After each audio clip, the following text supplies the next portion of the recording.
Assalamualaikum warahmatullahi wabarakatuh. Halo guys, kita dari kelompok 3. Kita bakal melakukan aksi wawancara mengenai studi kasus perubahan sosial. Yeay. Sebelumnya, perkenalkan nama saya Nur Aini Afia Kuhiria. Nama saya Muhammad Rizal Farizi. Nama saya Indah Julfa Yuwono. Saya Lesari. Nama saya Davina Astamirati. Dan saya adalah Sabrina Rupati. Yeay. Yeay. Cekidot.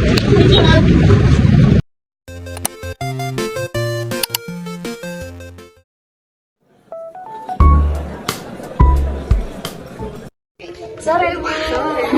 Baik, sebelumnya perkenalkan nama saya Sabrina dari sekolah SMA 1 Serang Baru. Untuk nama Ibu Ibu Siti. Baik, saya izin bertanya ya Ibu terkait infrastruktur lapangan yang ada di sana. Jadi sebelum lapangan itu jadi itu dulunya jadi apa ya Pak? Oh, tanah kosong daerah doang. Kedua itu sesudah tanah kosong itu dibangun, sebelumnya langsung jadi lapangan atau ada pembangunan lainnya? Pembangunan nggak ada sih, kayaknya langsung lapangan aja. Terus dampak positif yang bisa Ibu rasain, boleh deh Ibu rasain atau enggak masyarakat yang di sini? Ya, jadi tempat olahraganya ada ya, kayak anak-anak mau bermain juga ada, olahraga juga ada, terus buat kegiatan yang lain. Jadi bermanfaat buat warga sini ya Bu. Oke, untuk yang selanjutnya ada nggak sih Bu dampak negatifnya dari Dampak negatifnya nggak ada sih ya. berarti positif aja. Oke, terus apa sih Bu yang mendorong warga sini untuk membangun pembangunan lapangan tersebut? Biar ada apa ya, banyak kegiatan ya. Kalau misalnya ada lapangan, kalau teman-teman nonton doang kan, kalau hujan kecil. Kalau udah di lapangan kan tuh udah dirapiin lah gitu. Jadi anak-anak buat bermain bisa, buat olahraga bisa, buat kegiatan apa juga bisa. Oh gitu. Oke, yang terakhir, sebelum pembangunan itu terjadi, ada masih faktor penghambatnya kayak misal dana-dananya kurang atau gimana? Ya, alhamdulillahnya investor yang mau membangun. Terima kasih Ibu untuk wawancaranya.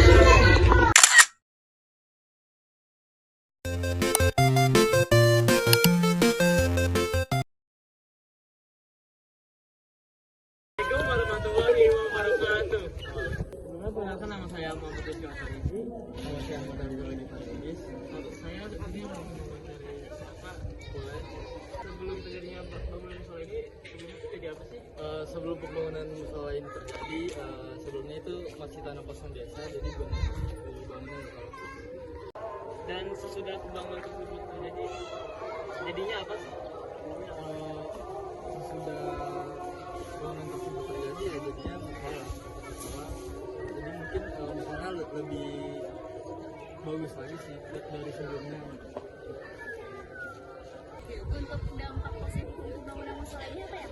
Dampak positifnya musola di bangunan ini agar masyarakat lebih rajin beribadah, terus juga fasilitasnya juga udah lumayan bagus, jadi masyarakat jadi nyaman lah untuk beribadah.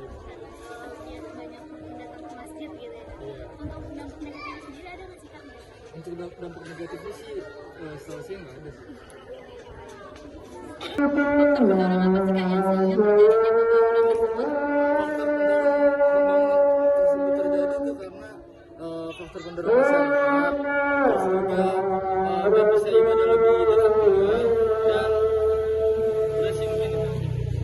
Nah, untuk faktor penghambatnya ada nggak nih Kang? Untuk faktor penghambat sih mungkin nggak ada ya, jadi aman-aman aja.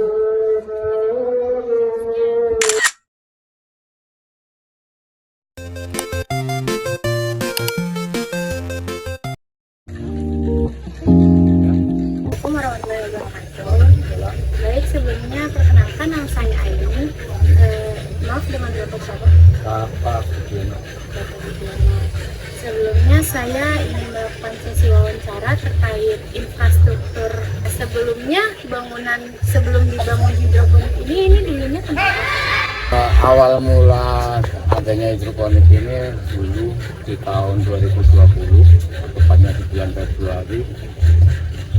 Ini lokasi kita jadikan tanaman sayuran, tapi bukan hidroponik, melainkan tanaman konvensional, jadi dicangkul. Oh, tapi sebelum adanya apa tadi Hidroponik apa? Konvensional. konvensional itu ini lahan kosong atau emang udah ada?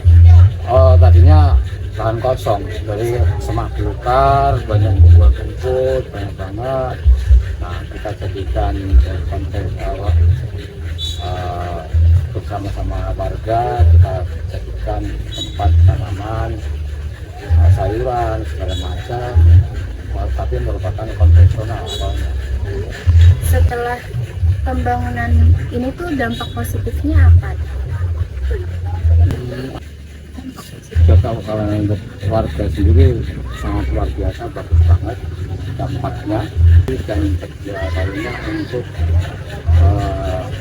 anak-anak kita, putra-putri kita yang masih usia dini dari TK, SD, SMP, SMK, SMA, walau sampai ke perguruan tinggi untuk beredukasi di sini, saling tukar pikiran, tukar pengalaman, berbagi ilmu, caranya menanam sayuran, caranya menanam atau menyemen atau bahkan memanen. Artinya di sini adanya di alhamdulillah di wilayah terutama di Serang Baru sendiri untuk edukasi anak sekolah hidroponik adanya cuma ada di sini. Baik, pertanyaan selanjutnya dari saya ya, dilanjutkannya. Terus ada gak sih dampak negatif kalau dari pembangunan hasil ini? Kalau dampak negatifnya nggak ada, justru lebih banyak dampak positifnya, terutama untuk anak-anak kita yang dari usia dini, SD, TK, SD, SMP, bahkan ke perguruan tinggi. Ada nggak sih faktor yang mendorong buat terjadinya bangunan ini? Nah, alhamdulillah dari dampak itu adalah salah satu perusahaan yang melalui kita karena gotong royong kompaknya dari lingkungan akhirnya menginvestasikan ini. Jadi ini salah satu investasi yang diberikan ke lingkungan dari PT Semar Putih. Berarti ya hal-hal yang mendorong tadi adanya kemauan warga sama juga dikasih tadi ada bantuan sedikit dari perusahaan. Terus kira-kira ada nggak sih Pak dampak penghambat gitu yang menghambat terjadinya bangunan ini? Kalau dari warga nggak ada. Terima kasih Pak atas sesi wawancara ini. Terima kasih banyak.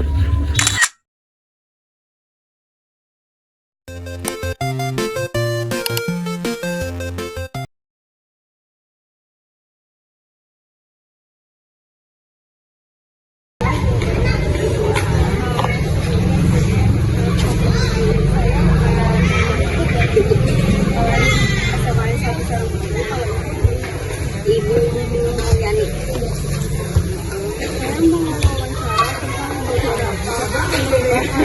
Dari TK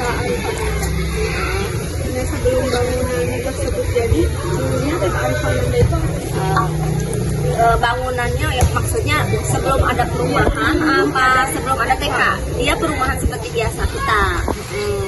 Terus dibangunlah TK, dibeli sama Pak Maksum. Terus apa lagi?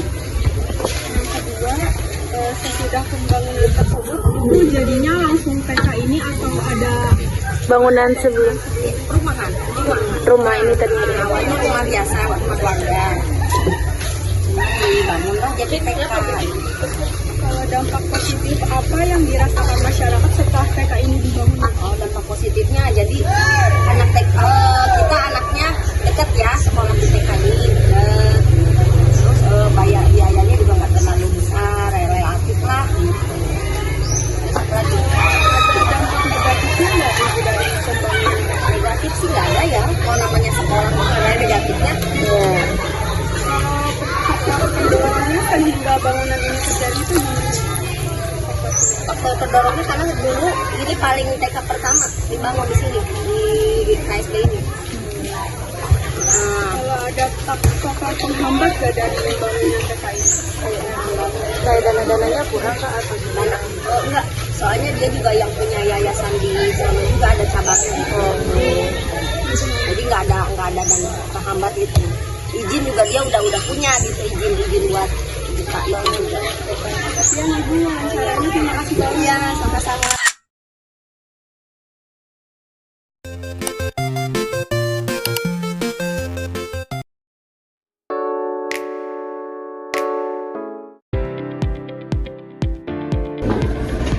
Assalamualaikum warahmatullahi wabarakatuh. Waalaikumsalam warahmatullahi wabarakatuh. Sebelumnya perkenalkan saya Aini dari SMA Negeri Saya Baru. Sebelumnya dengan Mas Jafar. Saya Pilar. Di sini ada beberapa pertanyaan yang saya akan berikan. Sebelum adanya pembangunan GOR itu apa? Taman. Taman. Iya, taman. Taman sama setelah taman dulu Mutiara dibuatnya 94. Setelah taman baru merembet ke ruko. Di ruko ini ada lahan kosong. Bapak kata Mas nggak tahu nih, baru panjangnya taman baru berdiri GOR itu baru berdiri 1 tahun 2023 di bulan Agustus, resminya September. Terus apa dampak positif dari adanya GOR ini? Dampak positifnya untuk masyarakat ya lebih mendukung ya, karena kan dengan adanya GOR masyarakat setempat yang suka berolahraga hidup sehat ya. Iya ya. Apakah ada dampak negatif dari Dampak negatifnya kalau untuk negatif sih kayaknya nggak ada ya, karena kan masyarakat mau cenderung betul. Iya. Baik, untuk faktor pendorongnya dibuat GOR ini itu apa ya Mas? Bentuk untuk pendorong apa ya, untuk biar memudahkan masyarakat intinya gitu, untuk berolahraga ya kan? Untuk faktor penghambatnya kira-kira ada nggak sih Mas? Penghambatnya apa ya? Kalau untuk penghambat biasanya yang jelasin ini ke ini ya, kemana ke bagian teknik sipil, jadi pembuatan gedung kan dia mereka kan tahu yang di bagian lapangan. Nah kalau saya pribadi kan saya hanya pegawai dan hanya penjaga GOR, jadi kayak misalkan pinang atau lapangan gitu. Jadi saya skip gitu ya. Karena kan Ya, siap Mas. Terima kasih ya Mas atas jawabannya. Mohon maaf kalau mengganggu. Wassalamualaikum warahmatullahi wabarakatuh.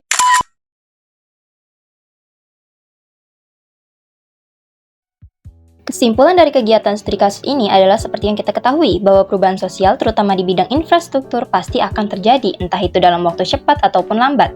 Perubahan tersebut bisa terjadi karena adanya sebuah faktor, yaitu berupa dorongan atau pengaruh dari masyarakatnya sendiri, ataupun memang direncanakan untuk jangka panjang oleh pihak-pihak yang bertanggung jawab akan hal tersebut.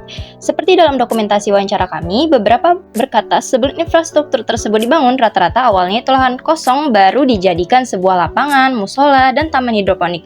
Lalu sebelumnya ada GOR olahraga, sebelumnya itu adalah sebuah taman, serta sebelum dibangunnya TK dahulu itu adalah sebuah perumahan. Selanjutnya, banyak dampak-dampak positif setelah adanya bangunan-bangunan tersebut. Misalnya, pada lapangan dan GOR olahraga membuat masyarakat sekitar mudah dalam hal untuk mencari tempat berolahraga dan tempat kumpul bersama. Lalu, dalam hal musola mempermudah masyarakat untuk menemukan tempat ibadah terdekat, khususnya agama Islam.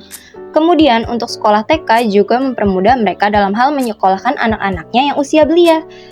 Lalu, ada pula dampak positif dari pembangunan taman hidroponik yang lupa dicantumkan, yaitu berupa dapat menjaga lingkungan sekitar warga. Kemudian, sebagai solusi pertanian yang efektif dan mampu mengajarkan anak-anak usia dini cara menanam pertanian yang ramah lingkungan. Meskipun hasil wawancara mengatakan tidak ada dampak negatif, tetapi menurut kami di setiap dampak positif ada kalanya juga dampak negatif tanpa kita sadari. Misalnya dalam hal pembangunan lapangan olahraga di lingkungan masyarakat, itu kan kalau ada suara riuh dari aktivitas olahraga, terus teriakan penonton dan musik kadang dapat mengganggu ketenangan warga sekitar, terutama pada malam hari. Lalu pada musola, pengelolaan dan perawatan musola itu membutuhkan biaya dan tenaga tambahan dari masyarakat jika tidak dikelola dengan baik. Beban ini justru dapat berdampak negatif dan membebani masyarakat. Kemudian, pada taman hidroponik, itu kan sistemnya membutuhkan energi listrik yang banyak untuk menjalankan pompa air dan peralatan lainnya. Jadi, akan membuat biaya operasional yang tinggi dan akan berdampak pada pemborosan energi. Serta pada TK sendiri, kalau lokasi TK strategis, maka akan menarik banyak orang tua yang mengantar dan menjemput anak, sehingga bisa menambah volume kendaraan di sekitar lokasi.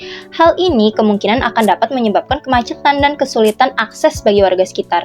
Di dalam video, memang hampir sebagian mengatakan tidak ada faktor penghambat, tapi menurut kami ada, seperti berupa kesulitan konstruksi saat pembangunan, perubahan cuaca yang sulit diprediksi sehingga terkadang menghambat pembangunan dan lainnya. Oke guys, jadi segini aja video dari kita. Kurang lebihnya mohon maaf. Wassalamualaikum warahmatullahi wabarakatuh.